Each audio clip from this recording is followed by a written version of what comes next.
நீண்ட நெடிய ஆட்சி பயணம் உமர் ரலியல்லாஹு அன்ஹுடையது. ஏறத்தாழ 10.5 வருஷ காலங்கள் இஸ்லாமிய ஆட்சி இதுதான் என்று உலகத்திற்கு அறைகூவல் சொன்ன அற்புதமான ஆட்சி. சாதாரண நபர் அல்ல அவர், ஒரு சமுதாயம் கூட அல்ல, அவர் ஒரு பல்லின சமூகத்தினுடைய கூட்டு கலவையான ஒரு அதிபர். அல்லாஹ் அக்பர். நீதியின் நெடும் பயணத்தினுடைய மைல்கல் உமர் ரலியல்லாஹு அன்ஹு. பூமியில ஒருவர் இஸ்லாத்திலே சேருகிறார், வானத்திலே உள்ள மலக்குகள் எல்லாம் மகிழ்ச்சி அடைகிறார்கள் என்று சொன்னார்கள் நாயகம்.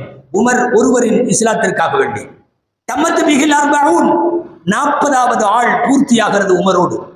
39 நபர்கள் இஸ்லாத்திலே சேர்ந்திருக்கிற நிலையில் உமர் ரலியல்லாஹு அன்ஹு இஸ்லாத்திலே சேர்கிறார்கள். அவரோடு இஸ்லாத்தின் எண்ணிக்கை, உலகத்திலேயே இஸ்லாத்தின் எண்ணிக்கை 40 பேர். 40வது ஆளாக உள்ளே நுழைந்தவர்கள். இவர்களுக்கு பிறகு எல்லாம் தலைகீழாக மாறியது. இதுக்கு முன்னால அடித்து விடுவார்கள் என்று பயந்து குடும்பமாக பக்கத்தில் இருக்கிற அபிசீனியா என்கிற நாட்டிலே போய் வாழ்ந்த மக்கள் எல்லாம் உமர் இஸ்லாத்திலே சேர்ந்துட்டாருன்னு சொன்ன உடனே அங்கிருந்து திரும்பி வந்து விட்டார்கள். ஏன்னா இனி யாரும் நம்மை ஒன்றும் செய்ய முடியாது. ஒரு மிகப்பெரிய ராஜாபாகுவான தோற்றம் கொண்ட உமர் இஸ்லாத்திற்கு கிடைத்திருக்கிறார். எல்லாம் வந்து சேர்ந்து விட்டார்கள். ஹிஜ்ரத்திற்கு போகிறோம் என்று எல்லாரும் போனால் அடி விழும், உதை விழும், அடக்குமுறை நடக்கும், வழிகொள்ளை நடக்கும், காஃபிர்கள் தடுப்பார்கள், கட்டி வைத்து அடிப்பார்கள்.